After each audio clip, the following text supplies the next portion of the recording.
Okay, today we are going to build on our lectures from last week, which talked about molecular structure. That started with Lewis structures, and then we took those Lewis structures, those beautiful pictures that we drew of the valence electrons, and we translated those into perspective sketches or three-dimensional drawings of these Lewis structures based on how many electron groups were around central atoms. And today we're really going to tie all of that together by talking about how molecules have properties that relate to the distribution of electrons in those three-dimensional geometries. So maybe to practice the geometric consideration, I'm going to start today with a thought question that I was going to make into a looking ahead assignment, but I just don't have time to grade those right now. So instead it'll be a thought question. These molecules smell. If you were to have a sample in front of you, you would smell some type of odor.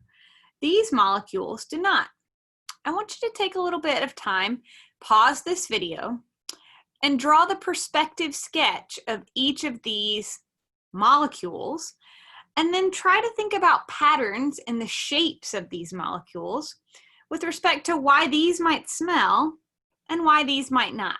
What shape-wise or molecular shape, thinking about how electrons move around in the shape, what do these have in common versus what do these? So pause the video, draw those three-dimensional shapes. I'll be here on the other side. Okay, I'm going to go ahead and draw them in. I hope you really did this, pause the video and drew the shapes and thought about differences in the geometries of these.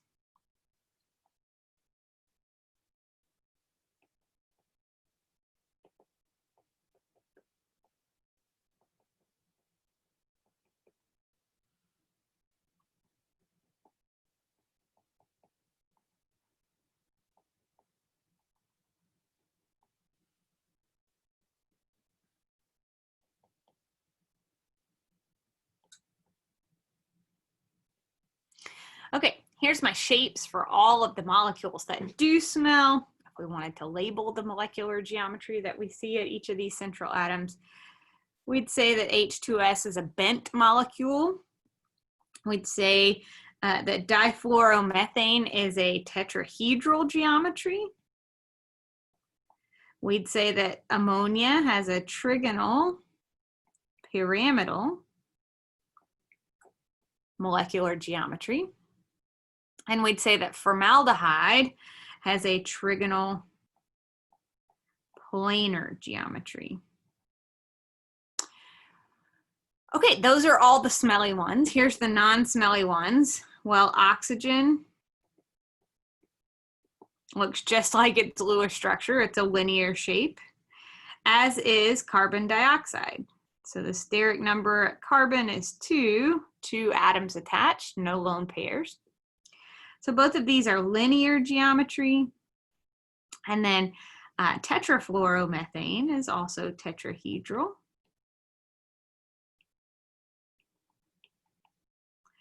And then there's ethane.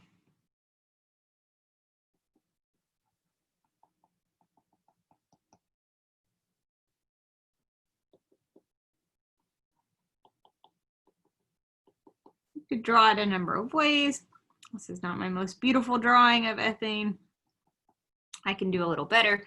Both of these shapes have tetrahedral geometry. So what patterns did you notice about these when you looked at the molecular structure? Patterns that I kind of thought about in the molecules that have smell are that they are asymmetric. There's some type of asymmetry to the molecule, whereas the not smelly ones have some symmetry. What do I mean by that? I'll just swap colors, maybe to orange, and I'll say, look at this linear relationship. I can bisect both of those molecules and there's some symmetry there. Same in ethane, and in the tetrahedral shape of tetrafluoromethane, again, I can't draw a plane. Well, actually I could draw a planar symmetry right down the middle that's bisecting those. This is a symmetric molecule. So all of those have some type of symmetry, whereas the smelly ones have some asymmetry. The other thing I kind of noticed was that there are lots of different atom types in these molecules. So I have some fluorines and some hydrogens, or I have nitrogen, I have oxygens and hydrogens. The molecules themselves don't have like two types of atoms, whereas over here I have one or two types of atoms in those. So the smelly ones have lots of atom types, and the not smelly ones have 1 to 2 atom types. Now, the truth of the matter is that in order to have a smell actually relates to the polarity of molecules. But in order for your nose to smell it anyway, you must be able to get to the nose, meaning you must have to be in a gaseous state. So smelly compounds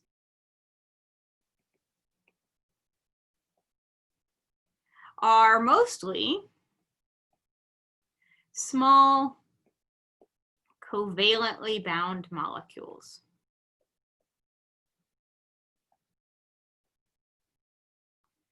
Here in your picture, you're seeing that if you were to smell hydrogen sulfide, you would smell something like a rotten egg. If you were to smell ammonia, it would smell to you like a cleaning product. So those are definitely different smells, but each of these molecules hits your smell receptor and triggers some type of response. And so today we're going to really think about how is the polarity of these molecules different, and how might they interact with the receptors in your nose based on the differences in how electrons are distributed. And I'll just keep in mind that all of these small molecules have a shape, and different atoms that can have different charges. But these aren't formal charges like ions. Since these are covalent molecules, we call these partial charges. To interact with the receptors in your nose.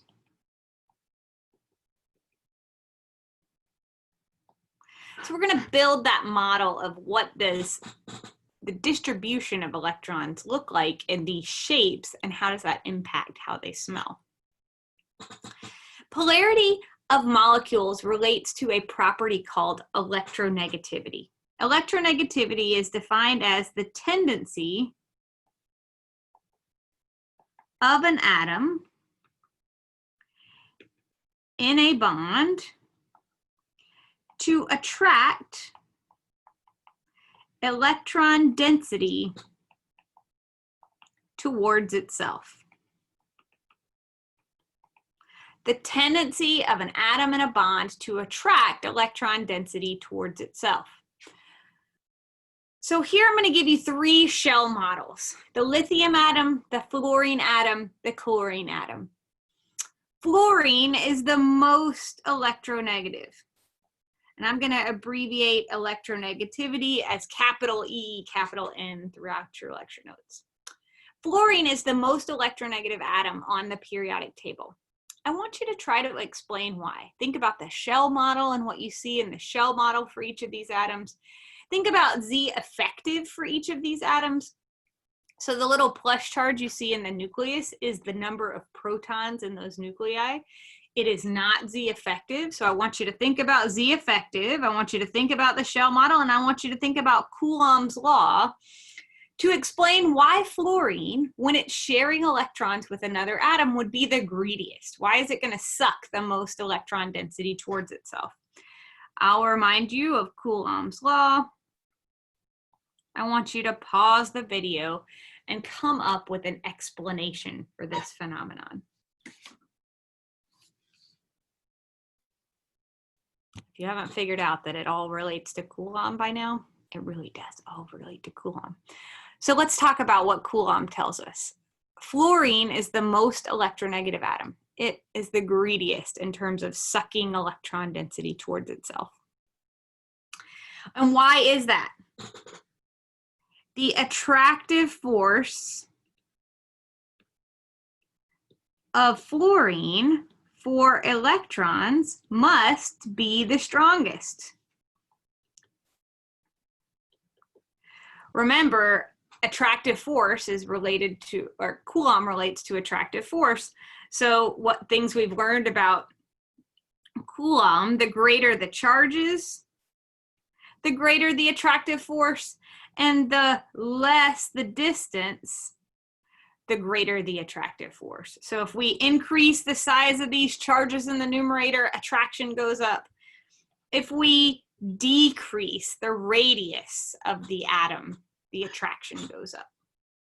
So automatically, what you see in fluorine is fluorine has the smallest atomic radius.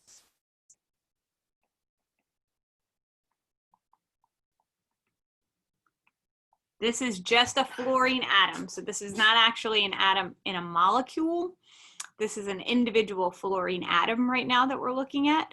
And in that atom, you can tell that in the shell model, the distance to the valence shell is the smallest. So the atomic radius would be the smallest for that atom. Now, if we were to assign Z effective, for lithium, it's 3 minus the number of core electrons, which is 2. So 3 minus 2 is plus 1. For fluorine, it's 9 minus the number of core electrons, which is also 2. So 9 minus 2 is 7. And for chlorine, 17 minus the core electrons, which are 10. So 17 minus 10 is also plus 7. So chlorine and fluorine has the same Z effective. It is much larger than the Z effective for lithium. So F has the smallest atomic radius and the largest Q1 with a Z effective of plus 7. So it should have the largest attractive force by Coulomb. It should have the largest attractive force by Coulomb. Now, I want to be really clear. The radii that we were just looking at are atomic radii. So that fluorine atom has not participated in a bond with another compound. But because of its atomic properties, we can project how it behaves, or we can explain its behavior when it's in compounds. Here's our table for electronegativity values. You'll find fluorine right here.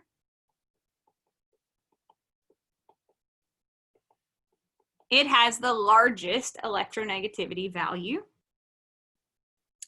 And so I want you to look at the numbers here and see if you can find trends. What are the trends, periodic trends in electronegativity as you go across a period on the periodic table and as you go up or down a group in the periodic table? So what's the trend in electronegativity as we go across a period or up and down a group, in the periodic table? Look at those numbers. Well, if 3.98 is the largest, as we go across the period, you'll see as we go across the period, electronegativity gets larger as we go across the period. So as we go from left to right, electronegativity increases. That makes sense to me because what's on the left side? Metals. Do metals participate in sharing electrons in a bond? No, they don't want to share, they want to give away. And so they're not going to be attracting extra electron density towards themselves. They're going to lose their valence electrons. And so this property, it makes sense that it should increase from left to right. What happens as we go from bottom to top? So as we go up a group from bottom to top, electronegativity also increases. So the less electronegative atom is at the bottom of a group, and the most electronegative atom in that group is at the top of the group. So here's fluorine 4, here's iodine 2.6. So we're going to increase our electronegativity as we go up. Well, that also makes sense because these things are related to that atomic radius. If you'll remember, what are the trends in atomic radius? Atomic radius decreases as you go left to right and increases as you go top to bottom. So as I get more and more shells, my radius is increasing, my electronegativity is decreasing. That makes sense by Coulomb. As I go left to right, my Z effective is increasing, whereas my shell is mostly the same. Well, if that core gets stronger pull, then by Coulomb, that radius should get smaller. So as we grow our Z effective, as we increase Z effective, electronegativity should also increase.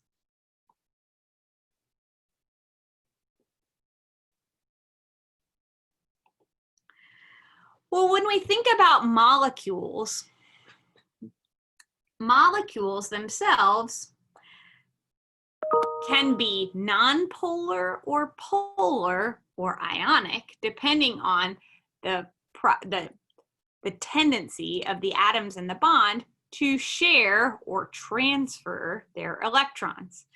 And the way that we determine the type of bonding there is between two atoms is to take the difference in electronegativity values of the two atoms in the bonds. So we take the highest electronegativity and we subtract the lowest electronegativity. So let's do that exercise for the molecules that you see here. So for F2, well, it's the same atom. 3.98 minus 3.98 is 0. There's no difference in electronegativity for these two atoms. So each of those fluorine atoms shares, shares electron density equally, no polarization. You see an equal radius of those two atoms in the molecule of fluorine. They're sharing equally. Nobody's super greedy. Well, what about in HF? In HF, my more electronegative atom is fluorine. My less electronegative atom is hydrogen, which has an electronegativity of 2.10. So if I take a difference in those, I get a much larger electronegativity difference, 1.88. Consequently, that is a polar bond. Well, let's talk about the polarity. In your book, you're going to see red as a color of gaining electron density and blue as a color of losing electron density. So like a heat map. The hotter the atom, the greedier, more electronegative it is. So that fluorine atom, while it had a small radius as an atom, in the molecule, it's really greedy. It absorbs more, or it attracts more shared electron density. So that radius grows. We say that that fluorine atom has a partial negative charge. That bond, between H and F is polarized. Fluorine gets more of that electron density. So it has a partial negative charge. Hydrogen has less of the electron density than it would typically have. So it has a partial positive charge. So overall, we say that it has a bond dipole, or a dipole moment. If the electronegativity difference, that's the highlighter, not the eraser. if the difference in electronegativity is anywhere from 0.5 to 1.9, that is a polar covalent bond. Polar covalent bond. If the difference in electronegativity is 0 to 0.4, that is a nonpolar covalent bond. 0.5 to 1.9, polar covalent bond. 2 and above, greater than or equal to 2, ionic. We're going to go ahead and transfer that electron. And polar bonds have a bond dipole. Let's use HF as an example. Towards which atom is electron density moving? That's right, fluorine. So the bond dipole, and I'm going to use a little bit different color here, the bond dipole is an arrow moving towards fluorine. That shows you that electron density is moving towards the fluorine atom. Well, which atom is losing out?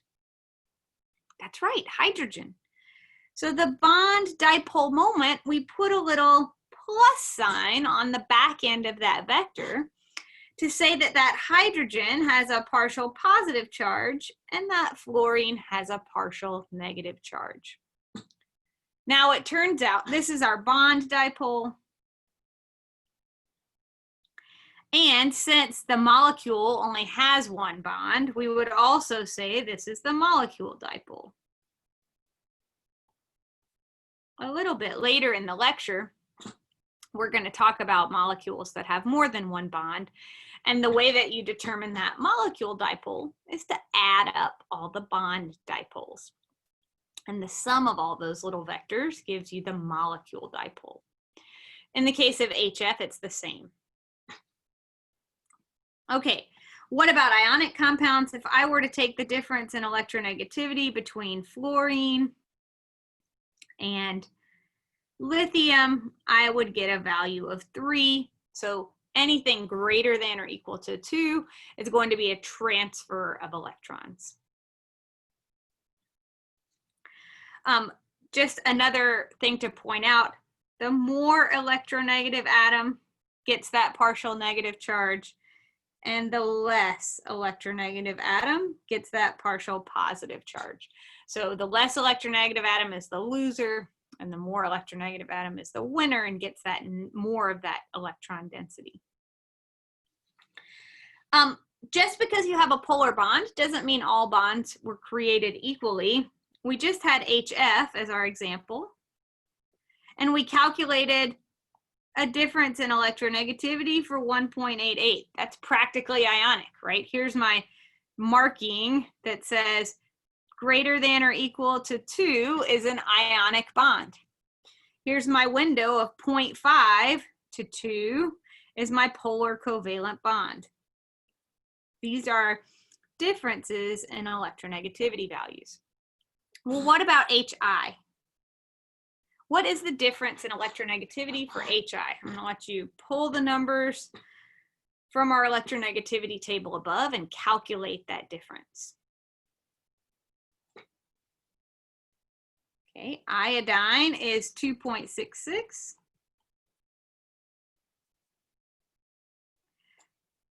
Hydrogen is 2.10. So I get 0.56.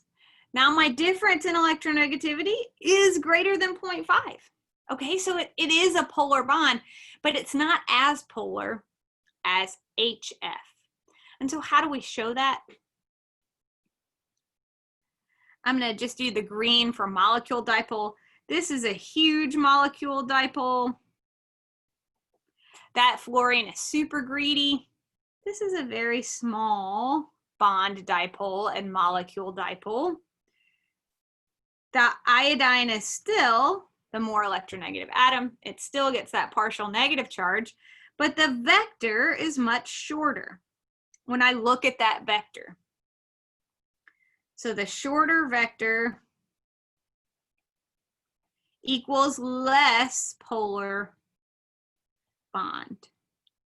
the longer vector equals more polar bond. If you take physics, you're likely going to have a lot of vectors in your life. Any vector, polar bond vectors, have direction and magnitude or size. So the larger they are, the more polarized they are. And the direction that they're drawn is the direction that electron density moves in. Let's do larger molecules that have multiple polar bonds. So I want you to do the calculation for water. What is the difference in electronegativity values for the two bonds that are in water? Well, both of those are oxygen-hydrogen bonds. Oxygen is the more electronegative, hydrogen is the less electronegative. So 3.44 minus 2.10 gives me a difference of 1.34. Those are both polar bonds. Well, here's my little vector. I want you to draw the bond dipoles. So if I asked you to draw the vectors on the polar bonds in water, what would you draw? Well, here are my polar bonds. Hydrogen is less electronegative. Oxygen is more electronegative. So I'm going to draw those vectors. That's a bad choice on this color. So I'm going to use a different color. Sorry. I'm going to go back to black just to show you those so that they show up on this color. So both of those vectors are moving towards oxygen. Those are my bond dipole.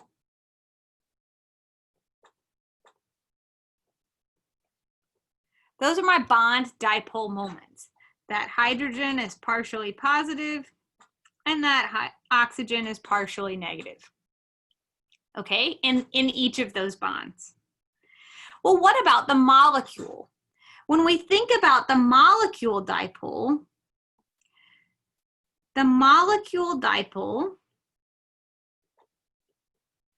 is the sum of the bond dipole vectors. So I'm going to take those two bond dipoles that I just drew, and I'm going to add them up. Now I know this looks weird. I just took these two little arrows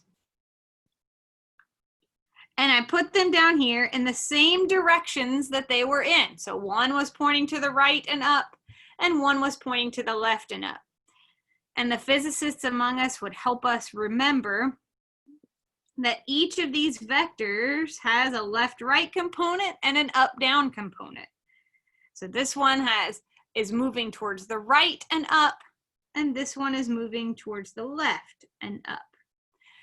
Well, when I add those vectors together, you'll see that the left and the right contributions cancel. They're going in equal and opposite directions. So if I add those two directions up, they're gone. They net go overall to 0. But the up contributions add up to be more than each individual one. So they add up to be twice as much, or all of the up vectors. This is the molecule dipole for water. So whereas those two vectors were pointing towards the oxygen, those were the bond dipoles, this is my molecule dipole. I want to see if you can pause the video and determine the molecule dipole vector for ammonia. I've given you the electronegativity values for nitrogen and hydrogen right here. I want you to do this very same thought exercise. So pause the video and see what you can come up with the molecules dipole moment for ammonia. Okay, well, are those bonds polar is the first question you could ask yourself. 3.04 minus 2.10. And indeed, they are polar. 0.94 is my difference in electronegativity. each of those bonds is polarized towards nitrogen. Now this shape is a little bit hard to see because it's three-dimensional, trigonal, pyramidal. So all of these are like stakes on a tent pole. Again, they all have left, right, and up, down contributions. If I think about them like looking straight down on this molecule, here's my eyeball, and I'm looking straight down on that molecule, I'll see that the left-right contributions are each pointing in a 360-degree circle, so they're all going to cancel each other out. So all the left-right contributions are going to cancel each other out, and instead I'm going to have little up contributions from each of those vectors that doesn't cancel out, so that my overall vector is up towards the nitrogen. So a straight up and down arrow towards that nitrogen and away from those hydrogens. Each of those hydrogens are partially positive, and that nitrogen is partially negative. So again, in the molecule for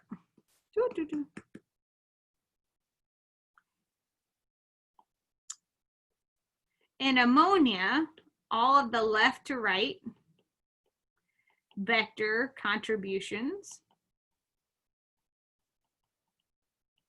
cancel, then you are left with an arrow towards nitrogen. Now, CClF3 has a number of polar bonds. I've given you the differences in electronegativity values for fluorine and chlorine. You can see that fluorine is quite a bit more electronegative than chlorine. Since they are both bound to carbon, I could do a difference in electronegativity for each of those bond types. Carbon is 2.55. So I get 1.43, and I get 0.61. So very large difference in the electronegativity values. Each of these bonds is polarized, but remember the vectors for those fluorines are larger than the vector for the chlorine, which is just 0.61. So if I were to add those vectors up, or sum the vectors for this molecule, I'm going to draw that molecule again down here because it's getting a little messy. I'm going to actually choose to put chlorine up here on the tetrahedral, just because it makes the vector easier to see. You know, each of these bonds are polarized, but these three are much more polarized than the chlorine. So when I add up all of these vectors, I overall get a down vector towards those electronegative fluorine atoms. I get a down vector towards, my molecular dipole is pointing towards those polar fluorine atoms. So when we think about the molecule dipole, especially with this molecule, even if all the bonds are polar, there can be a difference in polarity. So molecular dipoles are the sum of all bond dipoles. And if you have a dipole that's weaker than another type of bond, you can have an imbalance and still have a polar molecule. Well, what about molecules that aren't polar? Can you have polar bonds and have nonpolar molecules? Absolutely. Carbon dioxide is a great example of that. I have polar bonds. The carbon-oxygen bond is a polar bond. I've drawn the dipoles for you on this figure. you can see that they are in an equal and opposite direction. So if I do my same process of adding up my bond dipole my bond dipoles, I get a big fat 0 for my molecule dipole. So in this molecule, I have polar bonds, but a non-polar molecule. I have polar bonds, but a non-polar molecule. For CH4, again, the first thing I want to do is calculate the difference in electronegativity values. So 2.55 for carbon minus 2.10 for hydrogen gives me 0.45. That's a non-polar bond. So if I have non-polar bonds, this is a non-polar molecule. You must have polar bonds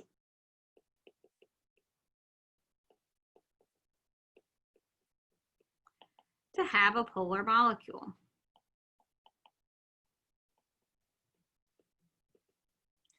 Well, what about CF4? All of these bonds are polar. All of those carbon-fluorine bonds are polarized.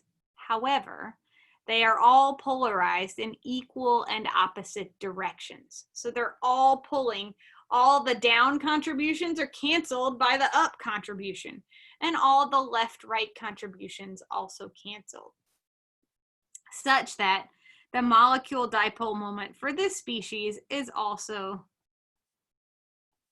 0. I have no molecular dipole. Here's a sample question.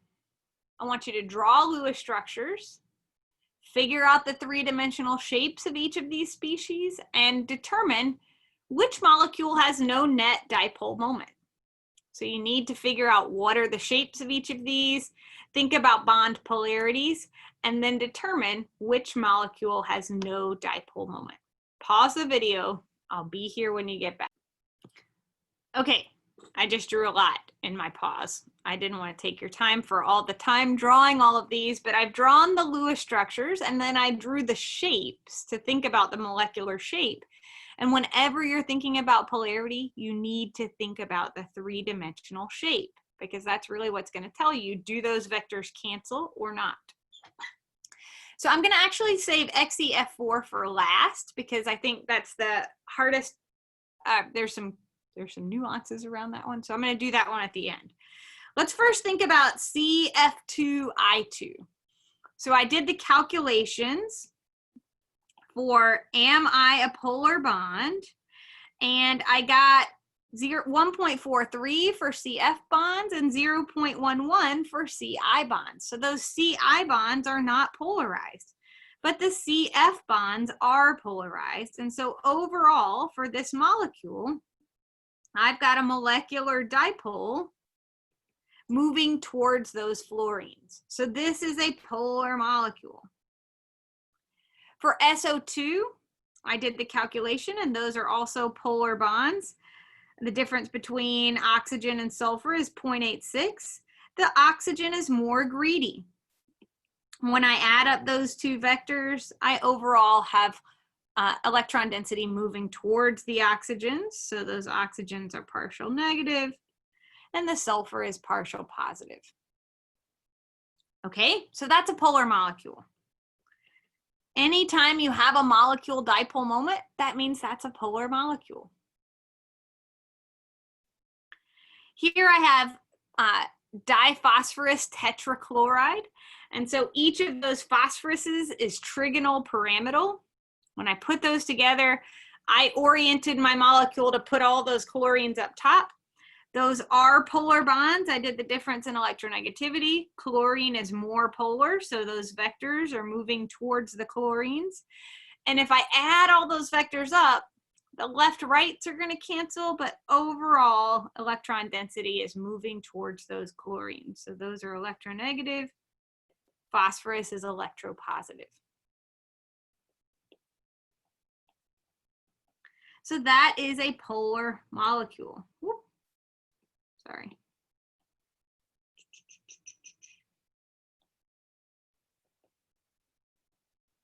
That is a polar molecule. Remember, the question is, which molecule has no net dipole moment? Here I have carbon monoxide. Again, CO is a polar bond, that difference in electronegativity. So electron density is moving towards the oxygen. The molecule dipole is the same as the bond dipole. I'm going to have partial negative oxygen and partial positive carbon. Now the way students get confused about things like XEF4, well, first of all, it has a steric number of 6. I have 4 atoms bound and 2 lone pairs. So that means I am square planar. So this is a planar molecule. The way students get confused is there is no electronegativity value. Why would the table not give you an electronegativity value for xenon? Pause the video, think about it. Generally speaking, noble gases do not form compounds. Generally speaking, noble gases do not form compounds. Xenon has a few known compounds because it is so large. Those valence electrons are so far out in their orbit that they can be shared between other atoms sometimes, like with a very greedy fluorine atom. So xenon fluoride exists. It's not incredibly stable, but it exists. It's highly reactive. And because of that, you can't really calculate a difference in electronegativity. But let's just assume that those bonds were polarized towards fluorine, because fluorine is quite small and quite greedy. So let's assume that it does, those electron densities do gravitate towards fluorine. Well, if that's true, in this planar structure, all of these fluorine atoms are pulling in an equal and opposite direction, meaning there is no molecular dipole. This planar structure is going to have all that electron density pulled out equal and opposite. So that would be a non-polar species. Okay. Now that you've finished this lecture, I want to bring us back to the thought question that was guiding us, which is how and why do things smell? How and why do things smell? And you have a diagram. Looks like you're not. There we go. We have a diagram of the 4 molecules that did smell. And before we have our synchronous session, I want you to take those molecules in 3 dimensions and think about how would they interact with your smell receptor. If you knew there was a little partial positive species in your nose that's ready to detect polar molecules, how would you take these 3 molecules, knowing the shape of them, and orient them in your nose receptor? And we'll start there in our synchronous session. See you then. Bye.